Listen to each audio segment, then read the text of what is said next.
Sideshow Live. Woo! You guys, we have so much to show you today. It's going to be an awesome show, but maybe a long one. So stick around though, because it'll be completely worth it. We have a Superman segment with the Superman at 1978 10th scale figure by Iron Studios. But also, we have more. The Superman Peace on Earth fine art print by Alex Ross is also in the house. Oh, God, that thing is gorgeous. It's just so beautiful. So we're going to take a look at Superman. We will then have a whole Galaxy Far, Far Away segment, yeah?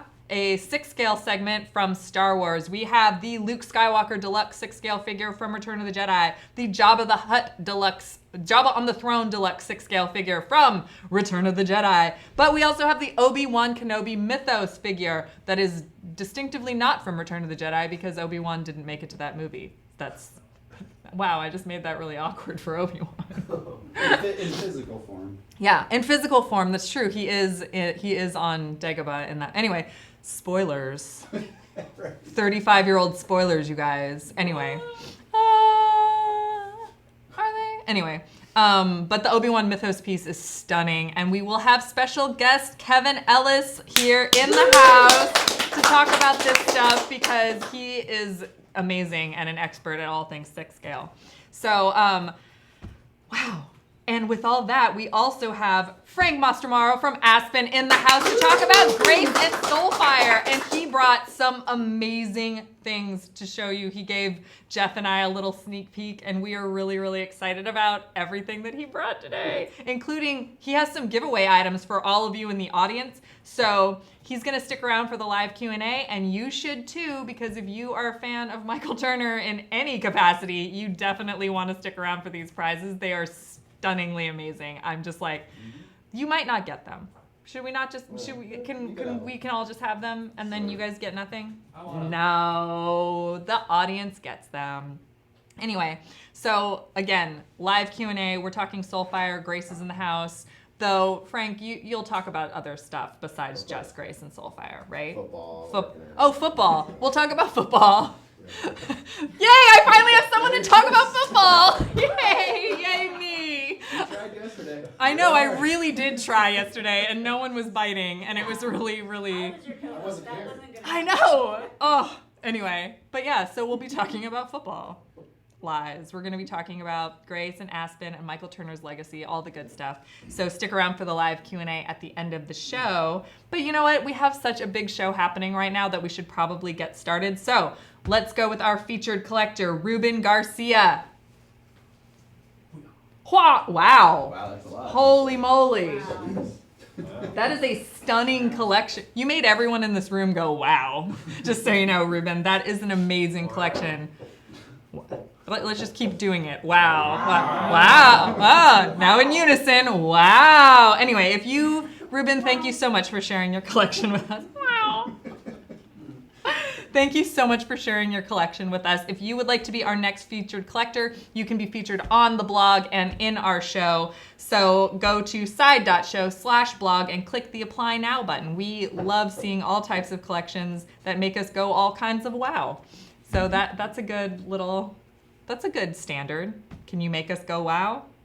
Even with your one, because sometimes people only have a couple pieces, but if you display them amazing, that's still a wow factor. Yep. So you guys, this is normally where our news segment goes, but we have a really long show today, so we're gonna skip the news because we do have a new show on Facebook Live happening, which is Sideshow and Tell, and that's every Tuesday at 11 a.m. So that's where we're mostly going to be talking about geek news and current events, but it could sneak in here. However, today's show is quite long and very involved, but really super freaking awesome. So we'll go to our first break, and when we come back, the Superman segment with the 1978 10th scale by Iron Studios and the Alex Ross Peace on Earth fine art print. You're watching Sideshow Live. We'll be right back.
back to Sideshow Live. Check out this mug.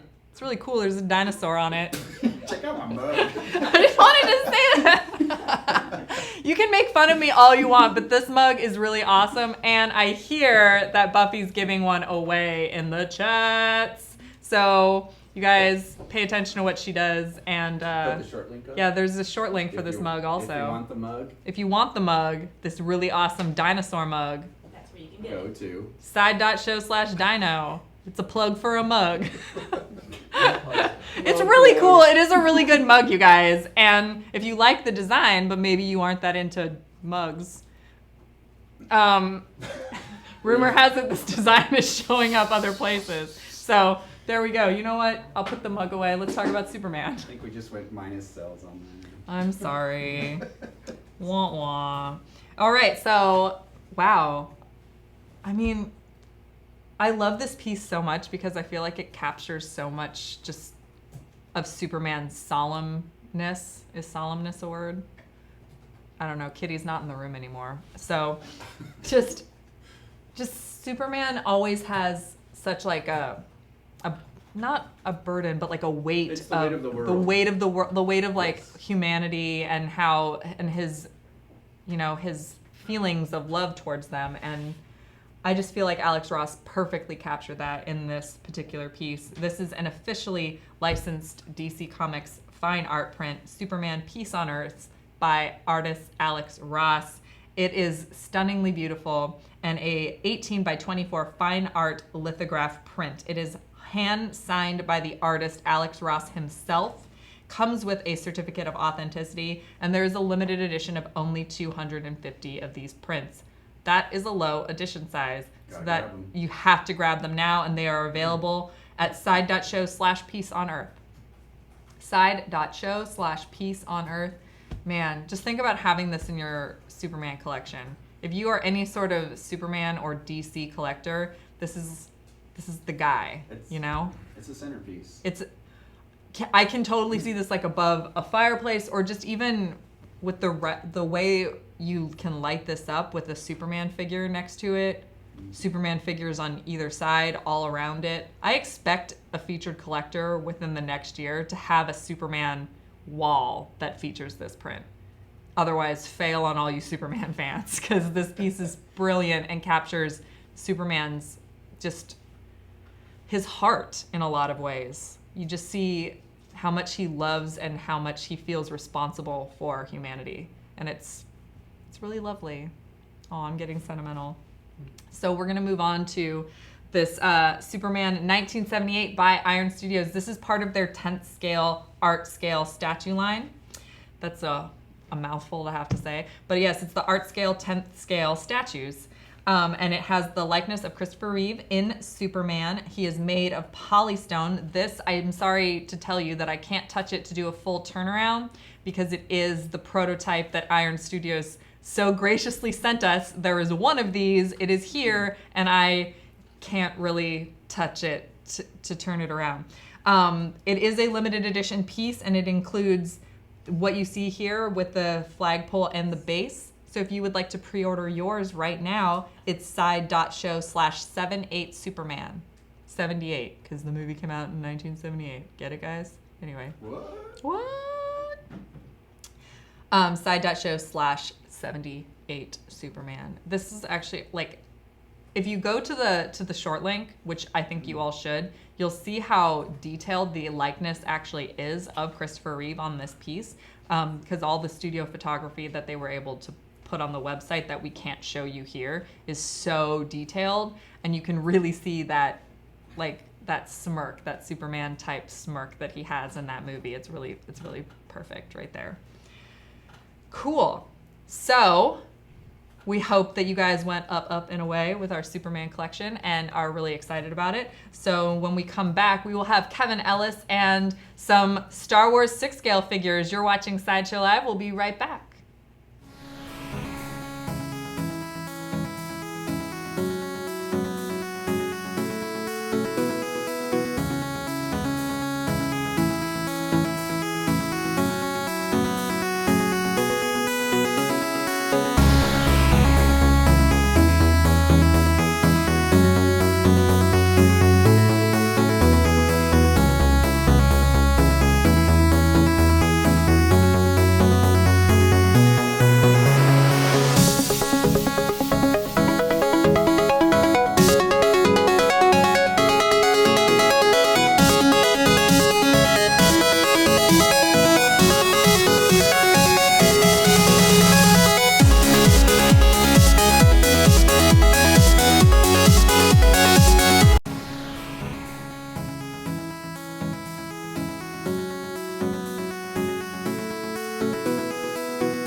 great.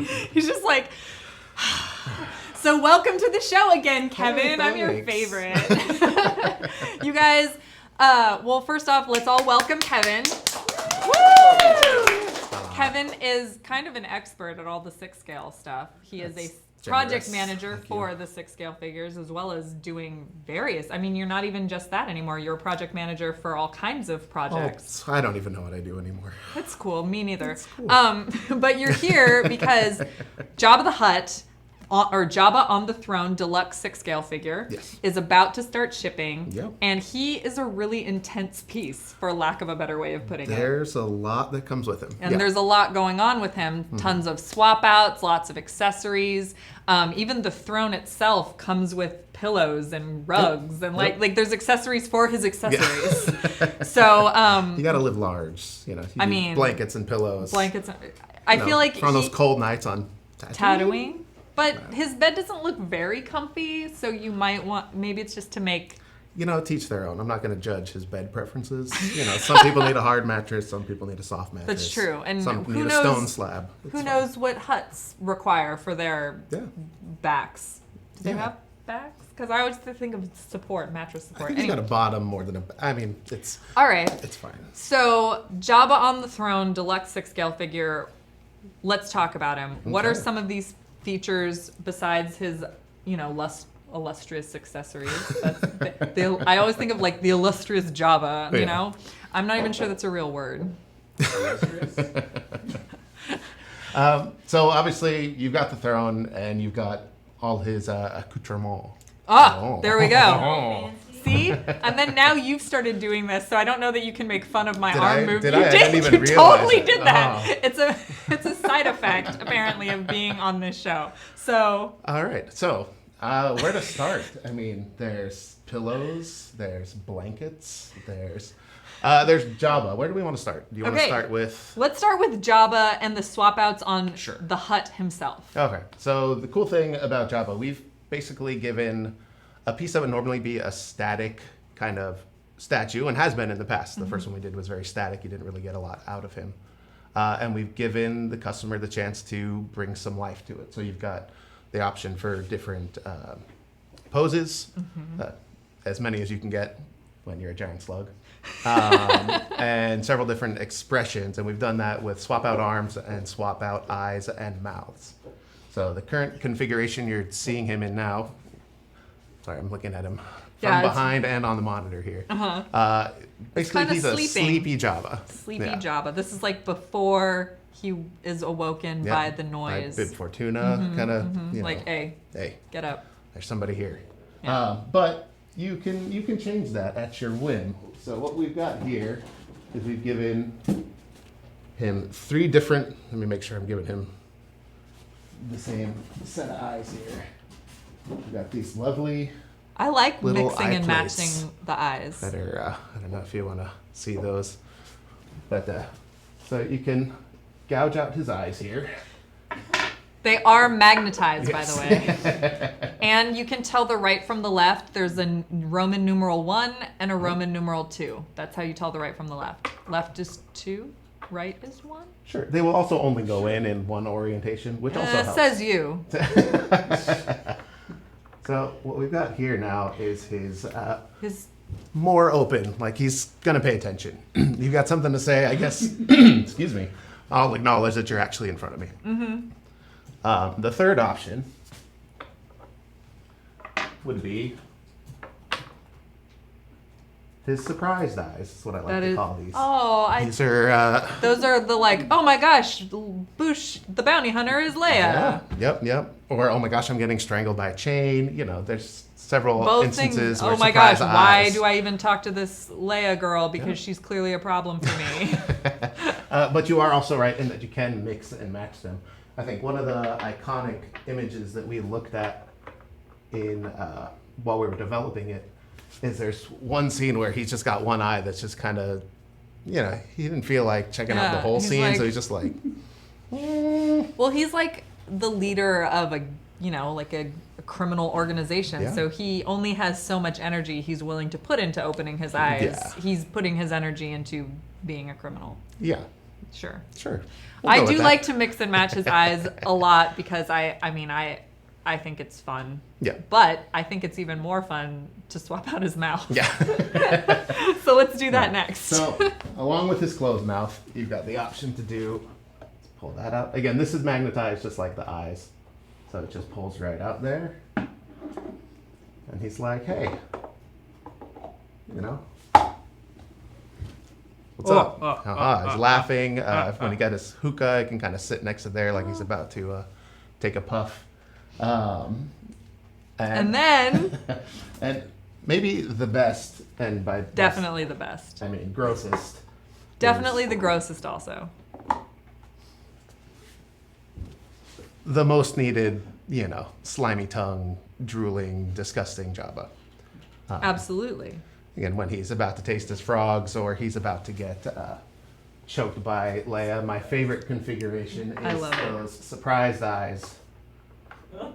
That's the best. Just picture that chain around his neck. And he's just, That's my favorite. I can come and do that sound for you. You could have a surprised eye and a closed eye because he's choking. Yeah, you could do that.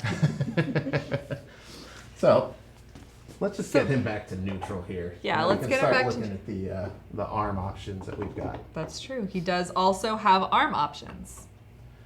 So, we're back to neutral there.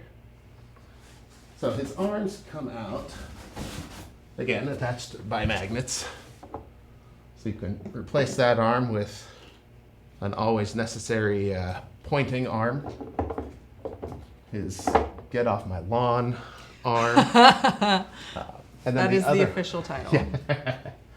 The other arm we have is his grip arm, which is used for holding his hookah and also his Clatooine patty frog. Yep, his tasty little guy here, which is also magnetized to attach to his hand. See, I did not know that. So there he is, holding his tasty little frog morsel. I did not know that. That is amazing. There you go. Surprises around every turn. So cool. Now, not only does Jabba have a whole bunch of swap outs and stuff, but his little, guy, Salacious Crumb. Like that guy. Yeah. Salacious Crumb. I just like his noise. It's funny. Anyway. Yes. He also comes with different ways to sit or... Let's bring him out on the scene, shall we? Yeah. Which one are we going to start with here? I like the cross-legged Salacious. But I think that's a good one to start with. Let me find all his pieces here. Now, what's kind of cool about putting together this Jabba, if you were the one who purchased him pre-order, by the way, you still can pre-order him to get him before he ships at side.show/Jabba. That's side.show/Jabba. But what's cool about the Salacious Crumb is that they're color-coded, so that way you won't get confused about how you put him together. You can either put together the red version or the yellow version. Yeah, and mainly that helps because the arms look similar, but they accommodate the different pose in the legs. Yes, absolutely. So it helps to have them color-coded to the legs that you're using, so you don't mix them up and maybe accidentally break something because they don't, connect. Yeah, because they actually don't connect properly. Like if you try to mix the yellow arms with the red legs, they sit differently and you could hurt your piece. Yeah. So so that is one of the configurations of Salacious is him sitting cross-legged, kind of like a more Zen type meditation pose. And then I think my favorite thing about the piece is actually that you get two portraits for Salacious. So you get his open mouth kind of cackling look, but then you also have the option. Again, these are attached by magnets as well. You can see right there. Or you can get his closed mouth kind of, hey, I'm just going to check out the scene. What's going on? Yeah, like, dancers. Maybe this wasn't as funny as some of the other stuff I've been laughing at. Yeah, like Ula dancing, not so funny. Yeah. She's just kind of like, all right. Yeah. This? No, check your messages. Oh, check my messages. Where are you messaging? Oh, got it. They're asking to see a 6 scale next to it, like the Luke behind me. Oh, so that's actually a really good idea. We will be talking about Luke in... Sorry, guys, I hit the mic. In just a moment. However, this is what a normal 12-inch 6 scale figure would look like So we'll put Luke behind him on the throne, although I know that's not accurate. But that gives How you a dare good you not be sense of screen height. accurate? That's real good. So you can see Jabba himself from base to head is as tall as a 6-scale figure. Mm-hmm. Oh my gosh, that's crazy. Wow, I'm like watching them on it. Yeah. I'm like, wow, that is so cool. It's like right here in front of me, but I'm still like, It's more impressive when you see it from That's the true, front. From that's here, I'm true. just looking at the back That's of true. people's heads. So, wow. but yeah, so Yeah, we'll very discuss cool. Luke We'll later. discuss Luke in a second, or you can sit with me on my lap. Cool, Luke. Yeah, Jabba also comes, like we discussed, with his hookah. Now, please explain a little bit how to put the hookah in the hand, because that was something that eluded myself when I was trying to put him together. Yeah, it is a the other little day. tricky. So the best I find is to do it with the arm separate. You can move our little frog here. He can sit on this pillow. But you can see there is a groove in the fingers. I don't know what the best camera is to show that to. So right in the fingers here, you see a little groove. This actually slides up in there Oh. if you're careful. You do want to do this carefully so you don't damage anything. And so you can see he holds the bottom portion of that. And then the top of the pipe actually slips right in. It's a nice little post. Makes it nice and easy. Wow. And there we go. And then you can put his arm in right there. And he holds it without dropping it. Which is something I could not get into, to be completely fair. It does come with an instruction sheet to clarify There all is, of that. there so is. you won't be There's- doing this on your own. No, definitely not. You won't be like trying to stumble through it because, you know, I clearly know better than the instructions. I do have that arrogance in me to like try to put it together myself. So it's really helpful to actually read instructions It does, that it's- come with the figure that you purchased. Yeah. With the accessories and the swap outs and things that he has, it does help to read the instructions. So. Yes, absolutely. So I highly recommend it. Once again, you guys, if you head on over to side.show/Jabba, he is still available for pre-order. And yeah, thanks, Kevin, for putting him together for us. No Kevin's problem. going to stick around and talk about, let's just talk about Luke since he's already out here. Let's do it. So we have a short break while we kind of clear Jabba out, and then we'll talk about Luke. You're watching Sideshow Live.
Welcome back to Sideshow Live. We are still here with Kevin.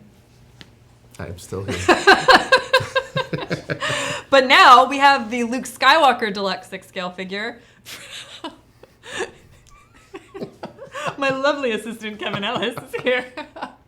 That's not true. He knows Just way call me more about Kevin. these 6-scale figures than I do. So let's talk about Luke Skywalker. Sure. Now, something I think is amazing about this particular figure is it has the evolution of Luke in Star Wars Episode 6, Return of the Jedi. It does. And I never realized how many different ways he wears his costumes. Because he has like only 3 outfits essentially, but he Basically. wears them in so many different ways. He's got like his base black Jedi outfit, and then he just kind of overdresses, depending on or what event just he's like going pulls to. down a flap and it goes like, yeah. Anyway, so let's talk about Luke. This right here is let's tell the. It's a Jedi. He's a Jedi. Well, no, I meant like which one of his 3 outfits. Right. Thank you. So this is the first, the first version of Luke you see. The in first Return time of we the see Jedi. him in Return of the And Jedi. he shows up in Jabba's palace. He's decked out in his fancy vest, his cloak. He's showing people, I'm a Jedi now. Yeah. It's a good bluff. It's his what's up outfit. Yeah. So he's got the cloak. He's got the vest. The hood kind of comes up. It's really hard to dress these guys from behind, but you can kind of pose his hood. That's great. I'm doing a great job here. There we go. He's got the hood up. See this, but now we have the perfect shot of when you do first see him in Return of the Jedi, because you first see him from behind with the hood, and That's you don't right. know that it's Luke. Nope. Yep. See? So who wins here? Us? I don't know. You guys, just so you know, you can get Luke. He is available for pre-order on our website. He's shipping very, very soon, if not like now, at side.show/Jedi Knight. We're going to throw that short link up on the bottom of the screen a couple of times during this process, so just pay attention, side.show/Jedi Knight. So beyond just his Jedi Luke look, what else does he come with, Kevin?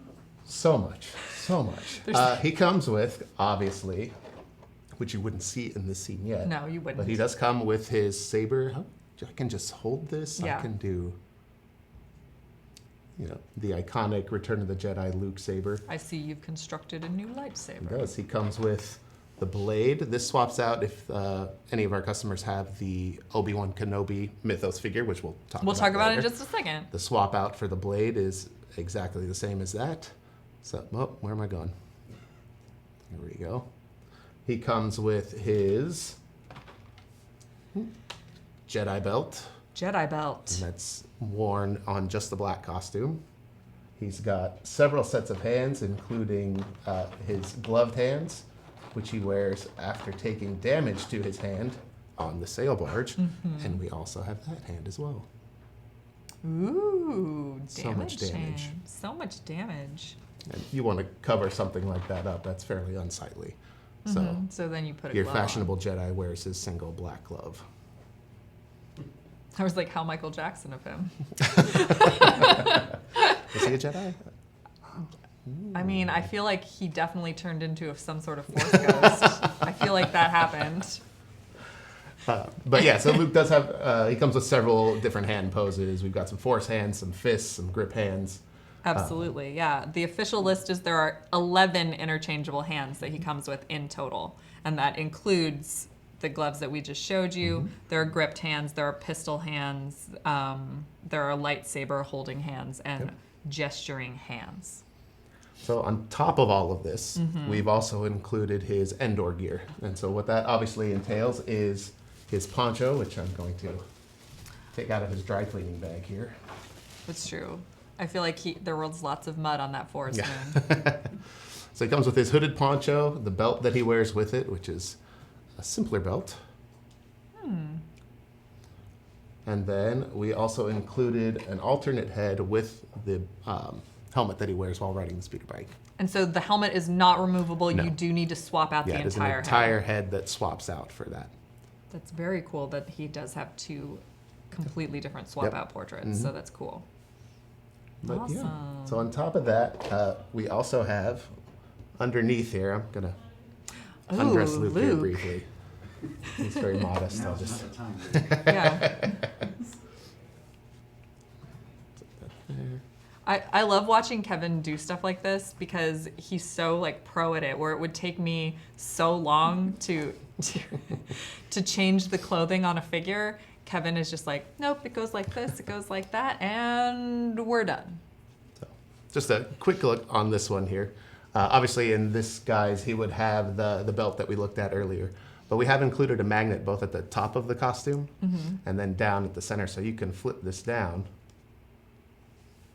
There we go. Look at that. So it magnets up, it mags it down. Magnets? Yeah, it mags it down. Yeah, for sure. Yeah, Words are hard. this It's is fine. the new 6-scale slang. You put some mags in, mags it up, mags it down. Yeah, so those are, some of the fun features. Yeah, hashtag mags down. down. Amazing. Awesome. But yeah, so it's a very quick overview on all the fun things. Yeah, and like you said, this is shipping very soon. Very soon. So this is kind of like your first Yeah. up close and personal sneaky peek at the Luke Skywalker deluxe 6-scale figure from Star Wars Episode 6, Return of the Jedi.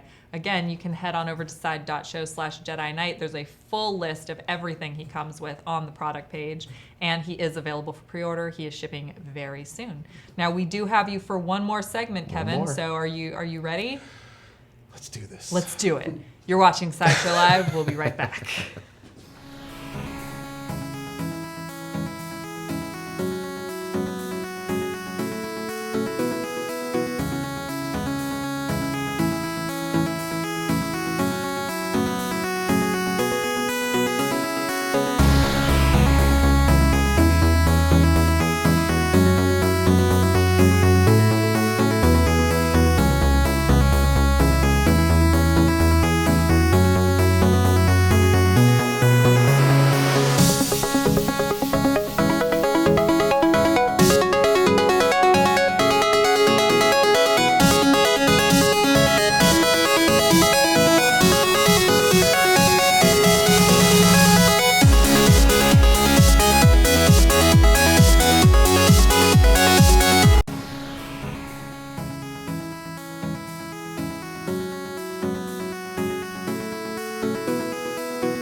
Welcome back for one more segment with Kevin Ellis, 6-scale figure project manager, or just project manager, because now you do so much more than just, you're so much more. And to think when we started this whole thing, made doll clothes. you just made doll clothes.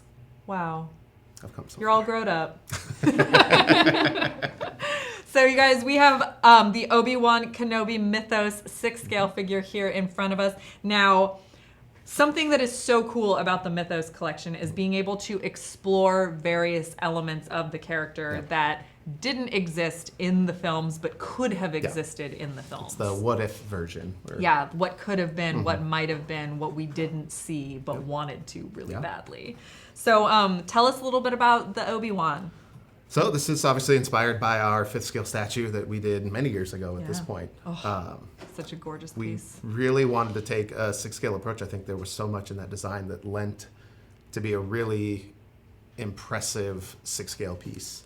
There was so much detail in there, in the accessories, that we really thought, you know what, this could really be a standout kind of collectible that a customer could have on their shelves. Absolutely. And even just with all of the little nods to different parts of Obi-Wan's journey and his costuming, because it was all sculpted in the statue. So now we have like the actual worn Jedi robes that you can even see taper off at the bottom, because he's like nomad Obi-Wan, you know? It's great. It's tattered. There's like little holes in it. Those are meant to be there, in case our customers are wondering. But let's point out some of the cool accessories that he comes with. I'll start with the front because they're looking at it. They're looking at it. The portrait was an inspired mix of Ewan McGregor and Alec Guinness. We really wanted to find out who that middle ground Obi-Wan was. We knew what he looked like at the end of Revenge of the Sith and at the beginning of A New Hope, and it was kind of, we got to discover who that crazy because it does match both of them. Yeah. Like, I know people who see this figure and definitely see one actor or the other. Like, when he debuted at Comic-Con, people definitely were like, oh, it's Ewan. Like, or, oh, like, that's Alec Guinness. Personally, I see Alec Guinness more, but it was very cool to see, like, the younger generation, especially, who grew up with the prequels and grew up with Star Wars, Clone Wars, like, stuff like that. They they see the Ewan elements, Yeah. and that's crazy to me. It's That's great. awesome. Yeah, had talked about whether we would do more, do you put more of one into the other? And it really is a pretty even mix because, as we were talking about it, young Obi-Wan isn't young Alec Guinness. Right. It is Ewan McGregor. Right. And so you really do have to, it's like those face swap. Oh, the young Yeah, like- kids do. Oh yeah, like these the days. ones, the apps on those phones. We have some smartphones. Yeah. But yeah, that to me I think is one of the most challenging kind of elements of this piece because it was so interpretive. He's obviously got his goggles for all those Tatooine dust storms.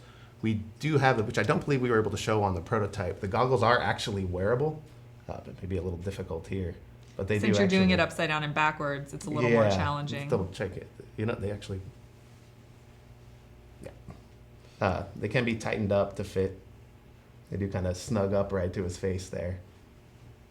Wow. But it is wearable with the hood up. It makes for a pretty impressive piece. Especially if you don't want to be recognized because maybe Darth Maul's trying to find you. And you drop it and And you drop it. it It's disappears cool. forever. And you're like, and now I have 6 scale goggles. Yeah, but moving on from there, we've got the backpack, which I think was one of the most detailed pieces on the statue. Oh yeah. And so translating that was a challenge in and of itself. I'm going to pull his hood up here so you can kind of see a little bit more of what's going on there. I love that it's made from his Clone Wars armor. Yeah. Like he fashioned his backpack out of necessity. Yeah. From I mean, I wouldn't want to lug that around in the desert all I day, wouldn't every either, day, but I guess if you're wearing that. you're protecting all of your worldly belongings and things that mean something to him. Like that's what I kind of like is I figured out through this piece that Obi-Wan's pretty sentimental. Yeah. he Yeah. kept Qui-Gon's hilt. Yep, you got that right down under here. Let me see where's. You got Qui-Gon's hilt, and you've got Anakin's, which he eventually will pass on to Luke. That's amazing. And then Beyond that, I'm just gonna list off Yep. a couple things in case you guys can't see. He also comes with a grappling hook, a droid collar, and a Gaffy stick. yes, thank you. Like that it's like Tusken Raider. Yeah. Anyway, gaffy stick, but it does say and then a modified Tusken rifle as well. That's so right. he has a lot of stuff that he's collected over the years. It is, yeah. The one thing, most of the stuff on the bag is actually permanently attached. However, If you take it off, yeah, if you you take can. it off, you can, but it's at You your do, own. yeah. Like we can't replace that for you. yeah. But the rifle does come out. He does have a hand that holds the rifle. It's pretty neat, but it is very similar to the rifle that Luke has, but it is slightly modified for his own personal use. Oh my god. But yeah, you can see he's got some Jawa bandoliers. He's got some little rugs to lay out on those warm Tatooine nights. A moisture evaporator, a little portable moisture evaporator. We do also have to point out that the clone armor cannot be worn by the figure. Right. It does look like it can be, but it is part of the It is backpack and attached to the permanently backpack. attached. So sorry about that. Maybe the next iteration. Maybe. Maybe. Who knows? And then he does also come with his lightsaber. And again, if you had watched the Jedi Luke piece previously, you'll see that his the top of his hilt comes off and is replaced with a lit blade. Lit figuratively, Yeah. not actually lit. And I was just like, it's a lit blade, y'all. Like that's where I went with it, as opposed to I went, no, it doesn't light up. that's Yeah. what the kids are saying. Yeah, it's lit. I gotta go. So if you, Obi-Wan is currently shipping and he's in the buy now phase. So if you would like yours, you can head on over to side.show/Kenobi Mythos. That's side.show/Kenobi Mythos, and he will ship out right away. He is in stock and now shipping. So that is amazing. Now, Kevin, Yes. we hear there's a rumor going around the studio that our new show, Side Show and Tell, will have a special Kevin co-host on Tuesday. There's a special Kevin? Yeah, you are special, Kevin. Hashtag That's what my mom Hashtag calls me. special Kevin. So yeah, Kevin, for those of you who watch, who tune into our Facebooks, the brand new show, Side Show and Tell, where we do an interactive chat-based show with myself and a co-host, Kevin has graciously I will be there. agreed and was not at all forced to be on the show. No, it'll be a lot of fun. Kevin, I'm looking forward to it. Yes, it'll be awesome. Just some talking points. Kevin is awesome. You should ask him his opinions on guacamole and musical theater. Oh my god. Both are great. Exactly. You're watching Sideshow Live. We have Frank Mastromauro and the Grace Premium Format figure, as well as a live Q&A with Frank and some giveaways. You're watching Sideshow Live. We will be right back. Thank you so much, Kevin. You're awesome. Yay.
Welcome back to Sideshow Live. Yay! We had such an awesome time with Kevin. Thank you so much for coming in. But now we have another special guest, Frank. Hi. How you doing? How's it going? It's going well. Good. Nice to have you back. Thrilled to be here. Thank you so much for coming back and to talk about Grace. Grace. It's pretty awesome. Wow.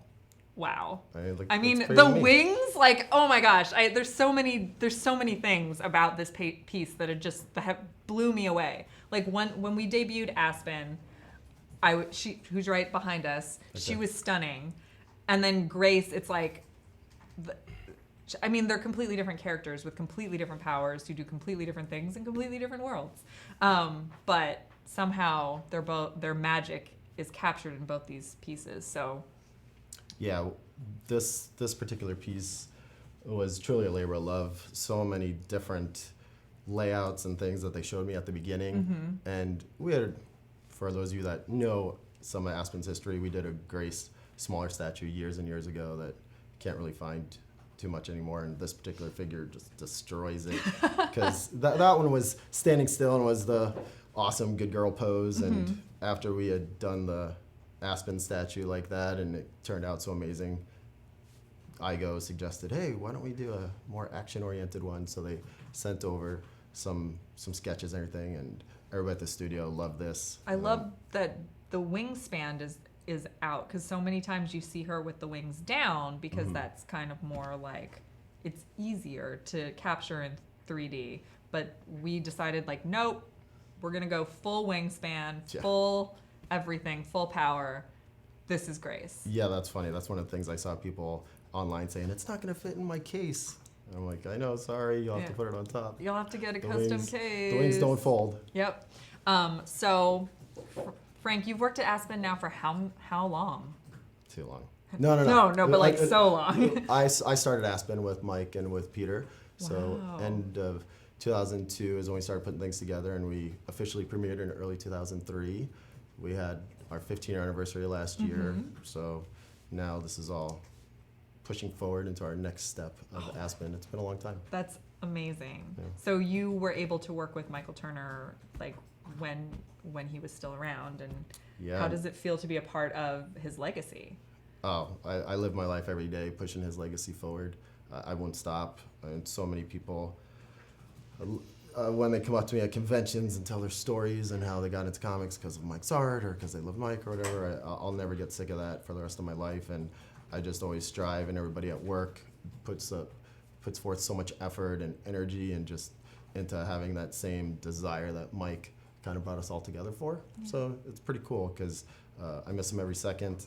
I met Mike in 1994, so I knew him a really long time. Yeah. So a part of me died with him, but I try to keep it alive every day at work, and so does everybody else, and everybody. And I feel like And we're trying to yeah, with our this is the small culmination part. of that. Exactly, because everyone at Sideshow, oh man, it was so cool when I first met everybody a few years ago, and everybody's like, Mike, we love Mike, and Yeah. everybody was so interested in hopefully seeing this stuff come to fruition. And then when we started with Aspen, and Yeah. that turned out so amazing, and then moving on to this, so I'm hoping all you guys like pick her. up Grace, because hopefully this will lead into more stuff if you guys I think like that would be like this. amazing. Yeah. Though I'm from a personal standpoint, when we first debuted Aspen, one of the first questions I asked was, "Oh my God, are we going to do a Grace?" Because Soulfire was always way more the character, like that storyline I connected to a lot more when it was first coming out, more so than Fathom. I love Fathom now, but it was more like I had to visit Fathom as opposed to being drawn in by Soulfire. So let's talk a little bit about Soulfire. Sure. Talk a little bit about Grace as a character. Who is she? Like, for those who do not know. Yeah, so Grace is, she's not Ratumi. She is Ratumi. Oh Yeah, my gosh, she see? is. She We were is. talking about all this earlier. Yeah, now we I were got just my whole talking history about it. messed We're like, up. no, I know. Yeah, so I'm going to start to turn her a Yeah. little bit while we talk. So Oh. she's Mal's guardian and supposed to help guide Malachi, the main character of the Soulfire story, on his quest to become the bearer of the light and bring magic back into the world. In the Soulfire storyline, magic runs on a cycle throughout time where it's really dormant and then times where it's really prosperous. Those of you familiar with the Soulfire story, you'll know that Grace doesn't always have her wings. There's times where they dissipate and fade away when the magic dies down and the magic comes back. Obviously right now she's full of that magic energy. This is the cool exclusive version with her magic blast that attaches to her hand.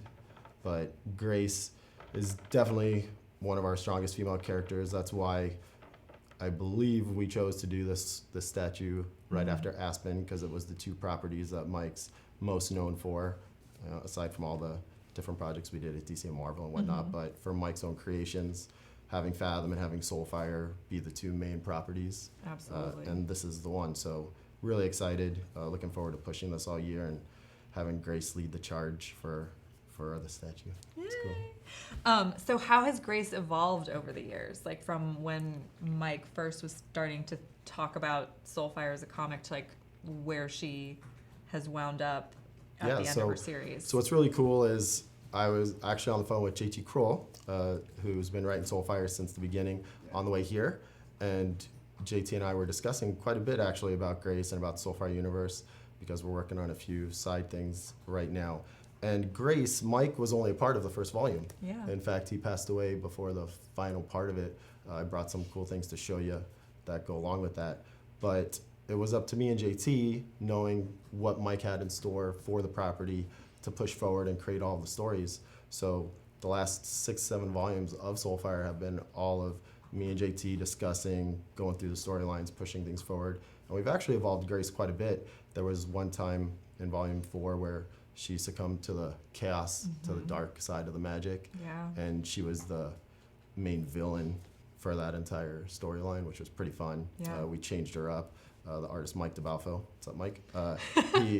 He made this cool new design for her and everything. Now we're pushing the story forward even more with Grace, because now that the magic is back, spoiler alert, it's back in the Soulfire universe. Well, it works on a cycle. Yeah, it was does. always going to come Right, back, so so not kinda knew it so was much a coming anyway. spoiler. But with the technology, it's sort of tainted what's been going on now, because they're starting to kind of cross-pollinate the magic and the technology, and Grace is more of a purist with that. So she's starting to see things that, even though the magic is back and things are happy and whatnot, she isn't. So we have our next storyline that JT and I are putting together for this year when it comes out, with her sort of going against that.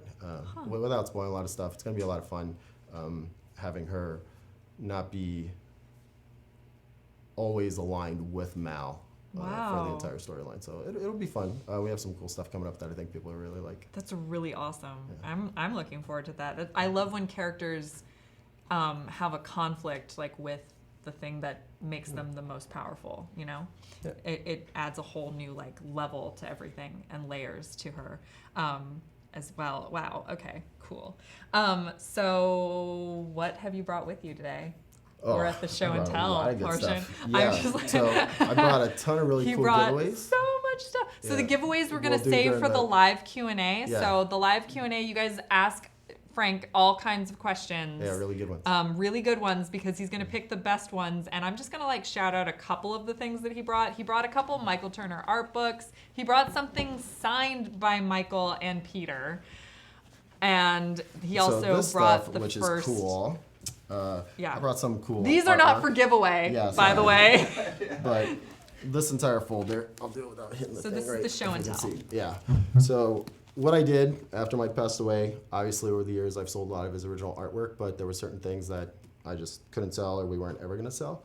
So what this is the entire first full issue of Soulfire #1, kept in Yeah. its entirety. Kept in its entirety. My goal is that one day I do a really cool art exhibit across the country and display all Mike's stuff or something like that. But That's uh, amazing. yeah, this is basically all of Soulfire #1 that Mike did.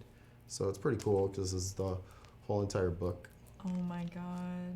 with all the debut of all the first characters and everything, with Onyx and Mal and PJ and Sonia. And then, so this is where it ends, with her on the bike when she's like, Mal, come with me if you want to live. that was already taken. Yeah, that's was like I mean, it's a similar.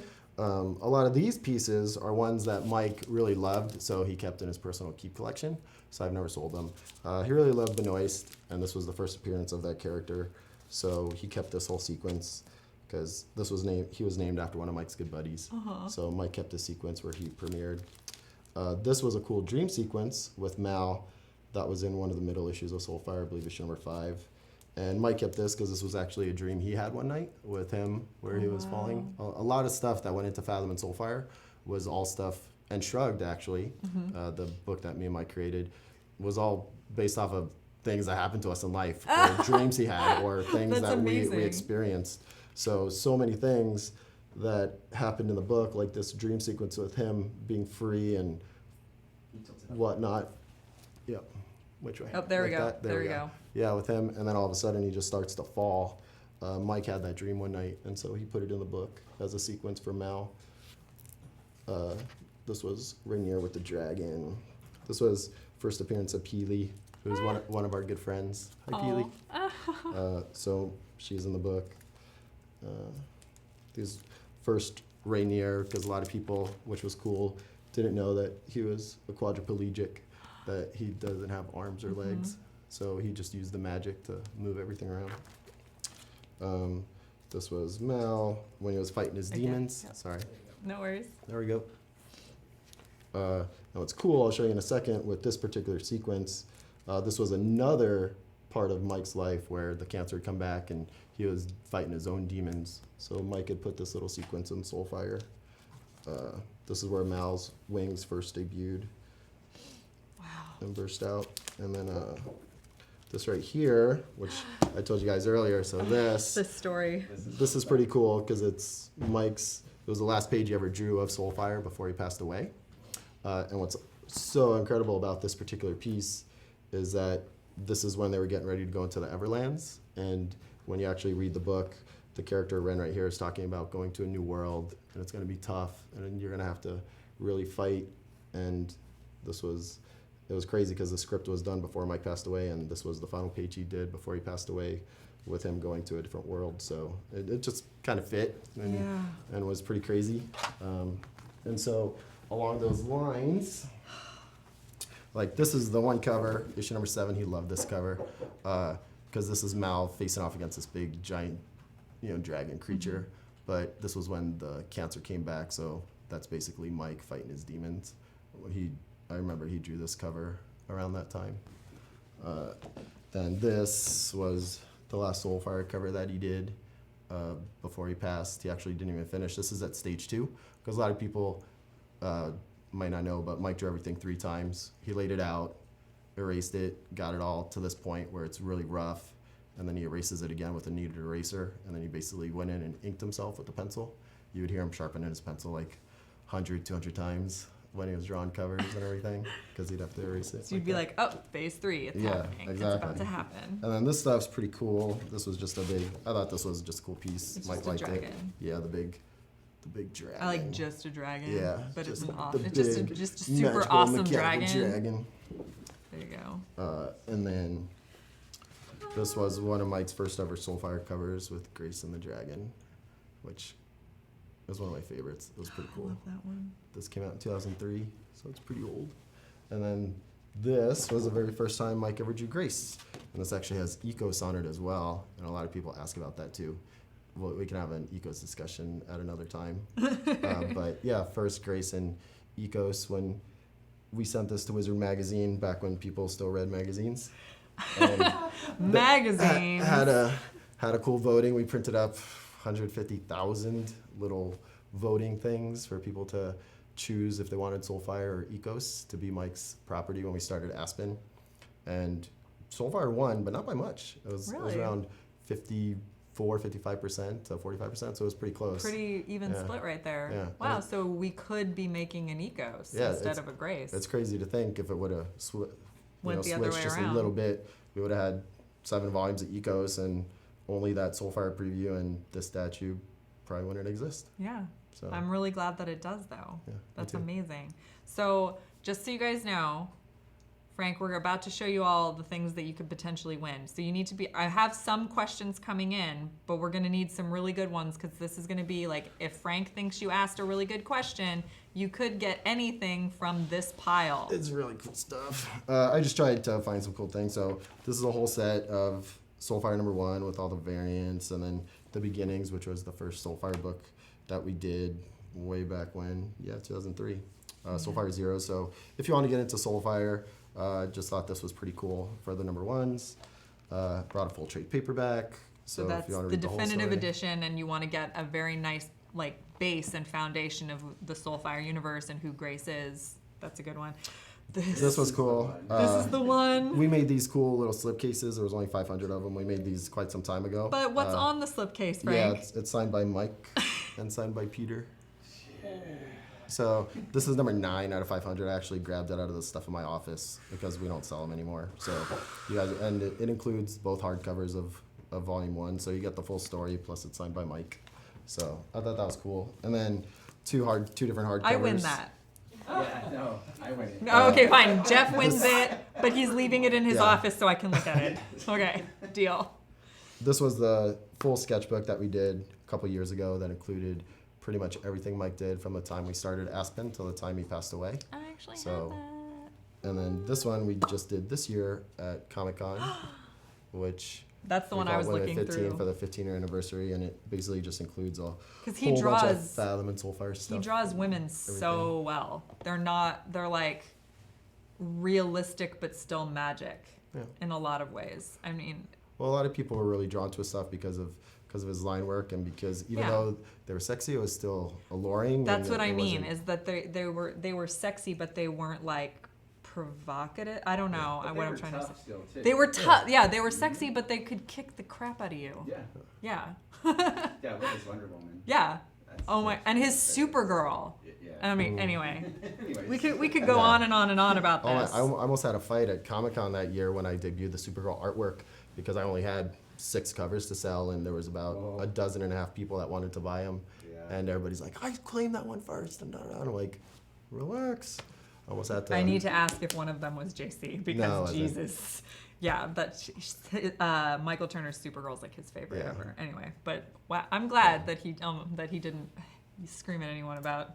He probably would have been. I know he would have, but still. Anyway, awesome. So we're gonna go into a short break if you guys want, or we can just go into the Q&A. What do you think, Sam? I got a lot of questions. Yeah, I'm seeing a lot of questions. You want to just straight to Q&A? Yeah. All right, cool. I'll answer So as many as I it's can. at your discretion. So when you get a question that you're like, this is an awesome question, they get, and then you can tell them what they won. And again, you guys, what you win is what you win. No, these are all amazing prizes, so let's not be nitpicky. Thank you so much for bringing them, Frank. This is just incredibly generous, and wow. So I'm just gonna start. Let's go. Okay. It's like taking an SAT. I know a little bit. Don't be nervous. Yeah, a little bit. Wow. Let's keep it relevant to the statue. Quinn would like to know, which character would you want Sideshow to make the most into a premium format figure after Grace? Oh, well, of course I'm biased, so it'd probably be one of my characters. No. I think that's the question. Like, as in, yeah. Which one in your universe would you want, or from Aspen Comics? Well, I do have a big bright idea of stuff I wanted to discuss with them if these all continue to do well and everything, but it would be cool to do I'm like waiting. I have one that I want. Well, yeah, I kind of wanted to do an earth type one, an ice type one, and a fire type one. So I was thinking Ember from Shrugged with the fire hair and everything, and then Vana from Fathom with all the ice, and then Mia from Soulfire because she's earthy and she has all the like battle scars and all the marks and everything. And I thought that'd be a cool next trifecta. Okay, that is a really cool next trifecta. But so I'd I was like, because I'm like Kiani. Yeah. But I already love Kiani. yeah. I love Kiani. But no, I like your idea better. This is why you're in charge. Awesome. But we have so many. We were talking about this actually about a month ago because it'd be cool to see Iris. It'd be cool to see Sia's Lola character. There's a whole bunch. I didn't even think about Iris. Iris would be so cool to see. Yeah. But, wow. Doing the next trifecta. We have a bunch of ideas, so I got to talk to them about it. Yeah. Yes, you do. Is there any particular story that you wish you and Mike could have gotten into, but you never had the chance, from Steve? Oh, I like that question, Steve. Yes, in fact, there's probably 3 or 4 different projects that I won't go into in case we do wind up doing them, but it was awesome. Mike was probably one of my favorite people to collaborate with because we would just go have sushi and drink for a few hours and just talk about stories for hours and then just come up with ideas. It was always so much fun.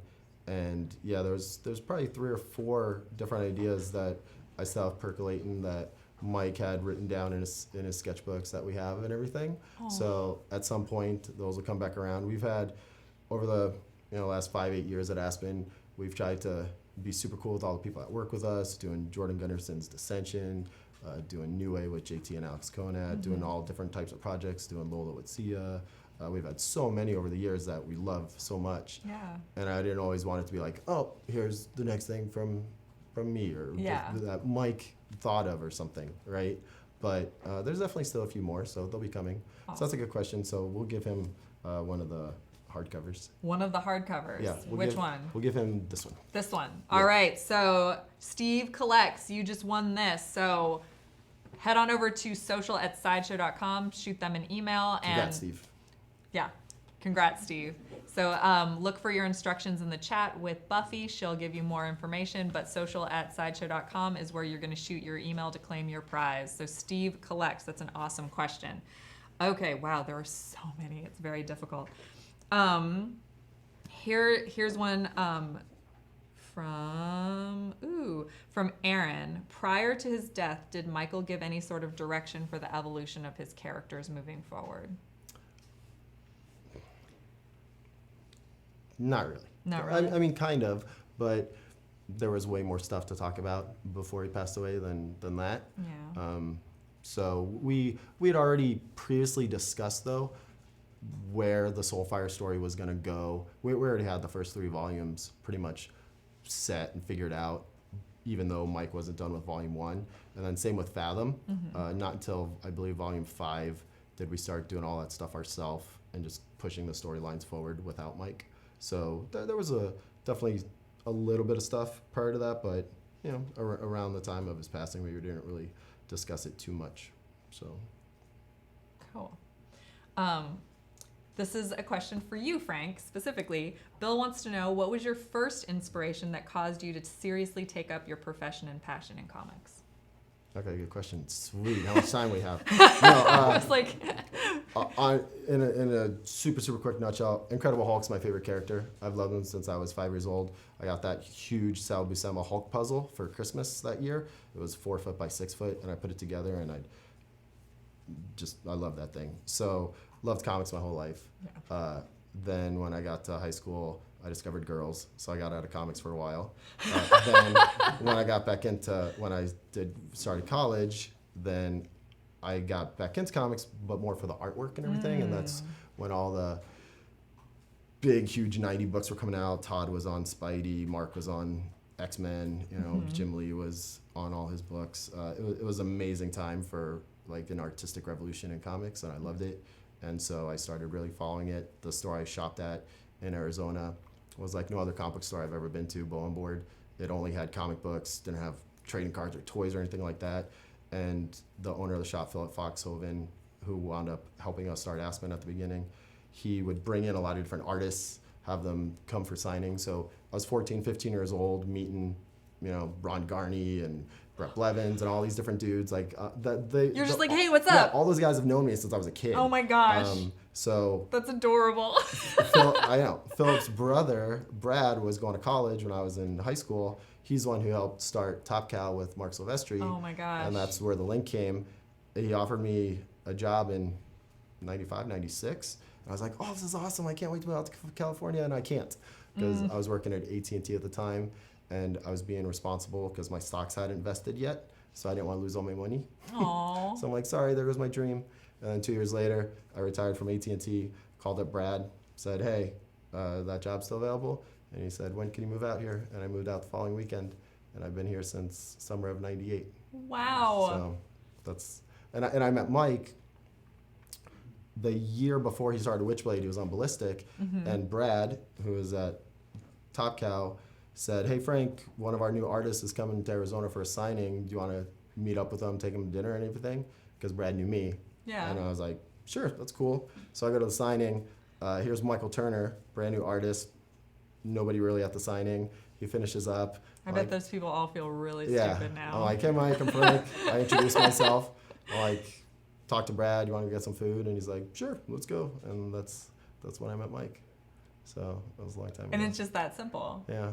That's crazy. And you guys just really hit it off. Yeah, we did. We were definitely brothers on a different level. We never argued. Even the 2 times where we even tried to, it didn't work. We both laughed. And you tried to argue. Well, there was one time he's like, I don't understand. He was all mad at me or something. He's like, forget it. He's like, it's fine. Just take care of it. And and I was like, okay. Like, yeah. And if ever he was in a bad mood or I was in a bad mood, he would know, and he would just give me a noogie, or he'd be like, let's go play Halo or whatever. That was funny. Oh my god. Because we would take work breaks in between playing video games. That's I was like, that's the way. That is why at Aspen we don't have any video game systems there. That was from the beginning. No foosball, no video games, because we got so good at foosball. We almost got into a fight in Hawaii one time because we were the Howleys that were there playing foosball and no one could beat us. and me and Mike kept running the table, and our friend Sam, who lives there, had to come up and calm the guys down and stuff because they were really getting angry at me and Mike. That It was pretty funny. is amazing. Yeah. So I feel like just because of the immense amount of stories that came out of that very simple question, that Bill should get something. Sure. He can get the other hardcover. Let's get All into the right, hardcover. Bill. I'm sorry, I'm gonna butcher your last name. Bill Dissenberg. You win the 15-year legacy Women of Aspen Universe Michael Turner art book. That is an amazing prize. Congratulations, Bill. That was pretty neat. We're almost out of those. Which is cool. I know. I love that book too. Yeah. Oh, you're almost out? I Yeah. might have to get one. Okay, cool. I'll bring you one. Thanks. Okay. Ashley wants to know, hi Frank, if there was a Hi, dream Ashley. if there was a dream project that Mike wanted to see Aspen take on, what do you think that would be? Oh, all right. That's a good question, too. There was a lot. Well, obviously, Mike loved video games. So there was a few times where we got offered a few different things to work on, and we just couldn't because of his cancer. There was only so many hours in the day he was able to work. For us, as a company, we've never done a lot of big licensing things.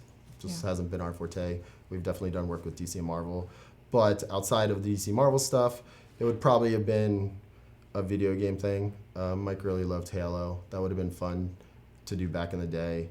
Would he have wanted his characters in a video game? Like a Oh, for Soulfire sure, video yeah. game? We actually had designs that he had worked on for that and everything. Just never came to be yet. Yet, We're someday. still on that, yeah.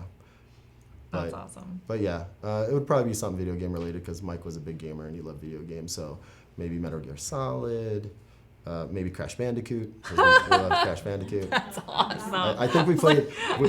I love that game. We probably played Crash Team Racing more than any video game ever. Yes, I was the polar bear. Yeah. They're remaking that. Yeah. They're remaking Yeah. Crash Team Racing? Yes. That's like, Yeah, I can't wait. for what system? I know. For what system? PS4. PS4! Yes! Okay. Cool. Yeah.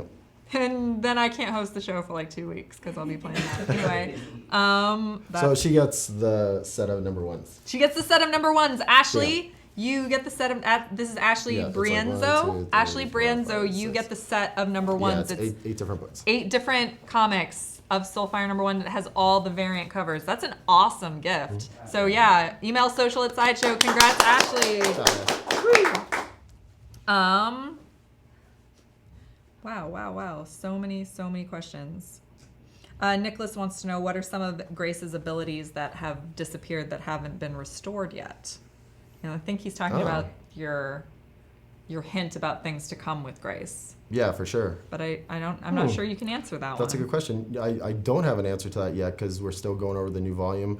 When the magic is back, she pretty much has full power because the magic, it's stronger within different people the more their spirit connects to the magic, right? So Grace, that's why she's lived so long, is because she's so connected to the magic. She's not technically immortal, but they live way longer because the magic kind of keeps them young. So that's why some of the characters age in Soulfire, because they start to lose that connection with the magic and everything. But you still see them age. With Grace, she's one of the, I guess that'd be a spoiler alert. Yeah. All right, I wouldn't say that. Yeah. But she's very connected to the magic, and when you read the book, you'll find out why. And so with her, most of her powers are already all there. I don't see anything yet that isn't in tune, I guess. I don't know. That's it. I'll have to think about that more.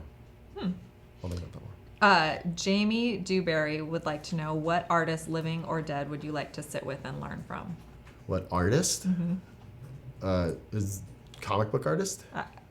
He Okay. said artist. So, Okay. I mean, any artist. Oh, that's a good question.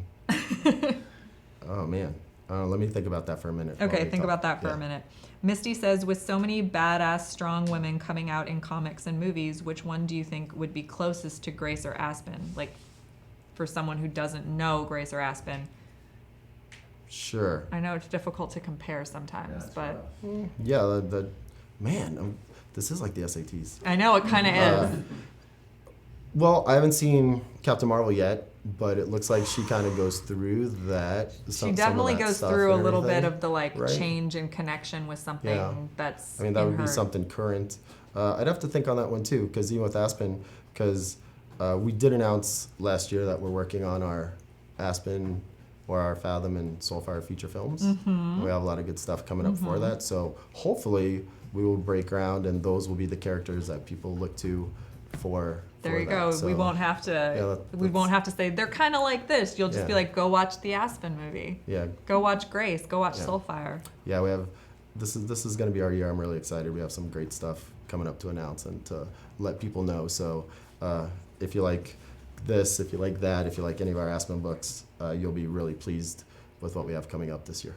So then T Birch 42 is asking, did Michael ever have any actors or actresses who he would want to play roles in the Aspen universe? Oh yeah, a bunch, and it always changed. Yeah, I'm sure. And I was just like, it was always who he liked the most at the time. I mean, obviously when we had Megan Fox set up to play Aspen, because she came to the studio and got to meet Mike and everything, and she was a big champion for the property. Besides her, we didn't really talk about too many other people. And I'm sure you can't do any casting announcements now as much as I want to poke you for them. Yeah, no, that actually comes way later. First develop the story, get everything set, get the directors, get all that, and all the casting comes later once you find the people that fit the characters, right? Oh, that makes sense. So that actually makes a lot of sense. But yeah, there wasn't always too many of those discussions because Mike knew it would just happen when it happened. Yeah. And Mike, it's happening, man. Yeah. So I'm excited. He'd be excited. He's gonna be there. He'd be super He'll excited. definitely be there. Yeah. It'll be great. So back to favorite artist. Favorite artist that you want to work with, living or dead. I like the Jeff's off camera being like you're excited about this question. You want to hear the answer.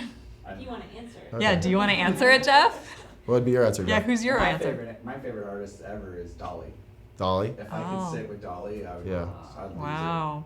Okay.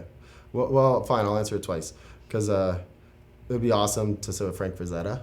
That'd be cool just to watch him because I've had the pleasure of watching hundreds of different artists draw over the years, and it's always amazing seeing how they all put their stuff together. But obviously, I know it's cheesy, but I would trade anything just to sit and hang with Mike again and talk to him and update him on what's been going on. That'd be cool. That's cool. So I'll give. He can have the Soulfire trade. The Soulfire trade, that goes to, oh my gosh, now I have to refine the question. Jamie Dewberry. Jamie Dewberry. Congratulations. Oh, that's awesome. That's an awesome one for Jamie specifically. Jamie watches a lot, and he has a daughter that he can get in. Not that he won't be into it too, but like, like cool. But he can also pass it down. I just get excited about stuff like that. So that's a me thing. Okay, so one more. You have to find the killer. Yeah, I know. I'm like trying we to find a killer juicy question. For the super cheesy question, or just really awesome. See, a lot of these questions are things like. Can we do a speed round one where we just answer a couple? Sure. One is, do you think that Soulfire might be adapted into a movie? Yes. Do you keep up on comics inside the industry, or do you only have time for Aspen? Yes. And I do keep up as much as humanly possible because, like I said, I still love Hulk. Immortal Hulk, pretty dang cool story right now. But obviously, Aspen's all my main work, and then I try to cram my comics as much as I can. Do you think Ecos will ever be a property? Oh, I love that question. You don't get that, but the answer is hopefully. We get that all the time, and it is definitely one of Mike's properties that he created and loved, and the goal is to for sure try to do that at some point. Out of all Mike's creations, who do you relate to the most? Oh, out of all the people he created? That's a good question. I like that question. Well, just because of the way he was created, but probably Theo from Shrugged. Because, like I said...